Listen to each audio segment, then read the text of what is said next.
Good evening, everyone. There's so much confusion. Hindi dapat ito. So, kanina, pasensya na po kayo kasi napaka-windy. So, baka hindi nyo po narinig yung sinabi ko. As you know, no, I've been talking about principles and values, trying to be constructive, trying to be supportive sa lahat. But sinabi ko nga kanina na dapat yung legal remedies are available to everyone, and yung due process is available and guaranteed to everyone.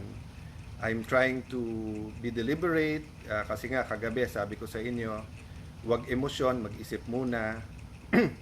Kanina nung nag-unfold yung pag-aresto at wala pa yung warrant of arrest pero pinag-uusapan na nandyan na, I was soberly and quietly, patiently listening.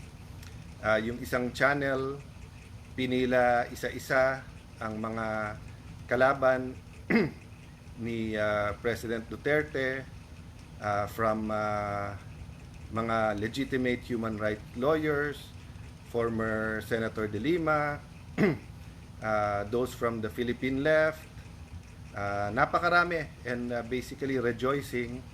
And I respect their rights, di ba? Pinaglaban nila to yung legal at sinasabing human rights sila. Pero hindi ba yung human rights due process? So let me stop there. In the first part, ang sinasabi ko, naiintindihan ko that there's always two sides to an argument. And when you go to court, kung ano man korte yon, quasi-judicial, when you go to a fiscal, when you go to an international court, precisely nga kasi hindi kayo magkasundo. So hindi ko tinatanggal sa human rights activists na meron silang pinaglalaban.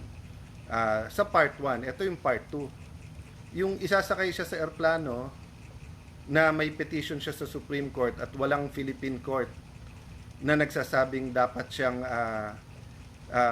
i-extradite or i-surrender sa Hague. Anong nangyari? Anong nangyari sa inyong mga human rights advocates? No? Hindi ko nilalahat ha. Kayo sa Ateneo Human Rights, alam nyong mahal ko kayo. Part ako niyan. Sa Supreme Court, marami tayong pinaglaban. Pero tama ba yon? Sasakay na lang siya sa aeroplano tapos dadalhin doon. May petition siya sa Supreme Court. Walang korte, may isang korte sa Pilipinas na verify muna yung warrant of arrest na yan.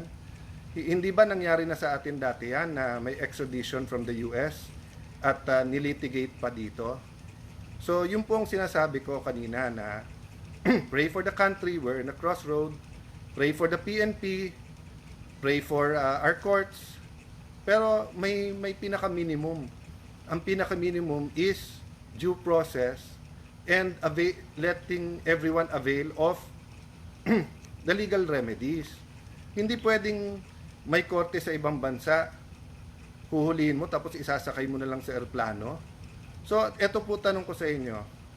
Paano kung sitting Supreme Court Chief Justice, sitting Speaker, sitting Senate President, sitting Cabinet Member, sitting President ng ating bansa, may isang international court na naglabas, yung PNP, huhulihin nyo na lang, sasakay nyo na lang sa eroplano, aalis na sa ating bansa?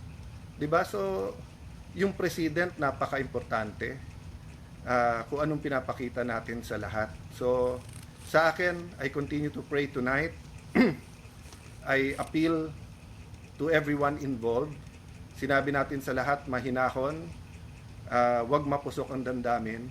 Pero hindi ibig sabihin no, na pabayaan na lang natin kung may injustice na nangyayari. So, yun ang challenge ko ngayon sa mga human rights advocates. Hindi ba nung nasa DFA ako, kahit we disagree, pinaglalaban ko na makapagsalita kayo sa mga foreign, sa mga ibang bansa, sa mga embassy, sa human rights sa Geneva. Winelcome namin kayo. Sinabi ko sa mga embassy doon, kahit we don't agree, pasalitain sila. O, di ba may due process?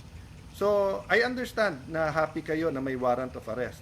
Happy din kayo na makakasuhan and the former president will now have to face that. But hindi ba part of facing it is kompleto muna legal remedies niya ngayon? So, di ko lang alam ha, baka may nagsasalita na, baka tahimik pa. Tinitignan ko sa TV bago ako umalis kasi meron pa akong taping at appointment tonight.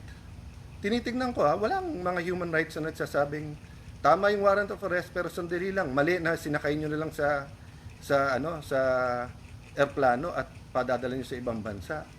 Yung ang PNP pagka may hinuli, 'di ba, na aktivista, sabay-sabay na lahat ng mga human rights activists na ba't nyo hinuli, give them kailangan may abogado sila, kailangan due process, nabasahan sila and everything ganyan, no? So kanina binasahan ng Miranda rights, may warrant of arrest, so okay yon.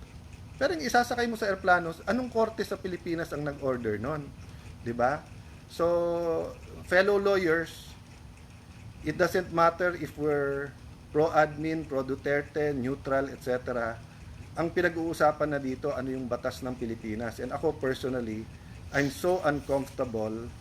I'm much more than that, but I'm just trying to maintain my cool na pwede talagang a foreign court will order tapos arestuhin mo dito. Sige, sabihin mo pwede yon, but hindi ka pwedeng pumunta ng korte at hindi pwedeng i-sort out muna ng korte yon.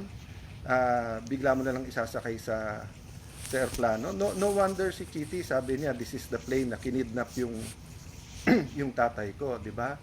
Pag sinabi mong kidnap, I'm not talking about the legal term, yung colloquial term, no? Yung ordinary meaning ng Pilipino. Kapag ka may legal authority ka na kunin yung isang tao, hindi kidnapping yon, di ba? So, maa-argue na kailangan arestuhin kasi nga, yun ang interpretasyon ng gobyerno natin ngayon, tapos whether sa krame or kung saan man siya i-detain, di ba? Pero, yung hindi mo binigyan ng 24 hours yung kanyang mga legal counsel na questionin to sa korte. So, no wonder yung bata, kidnapping ang tawag. And I think many Filipinos will interpret it that way, no? So, hindi ako pwedeng hindi magsalita kasi parati namin sinasabi sa aming show, Cayetano in Action with Boy Abunda, na yung tama, tama. Yun din ang turo ng tatay ko, yung tama, tama. Yun din ang nasa Biblia, kung anong tama ay tama.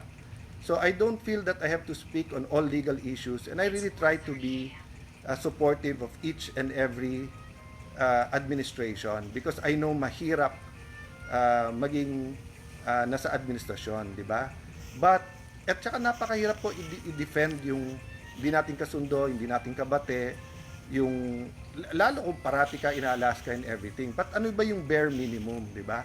Yung bare minimum is yung karapatan nung kalaban mo respetuhin at may karapatan siyang tumakbo sa korte.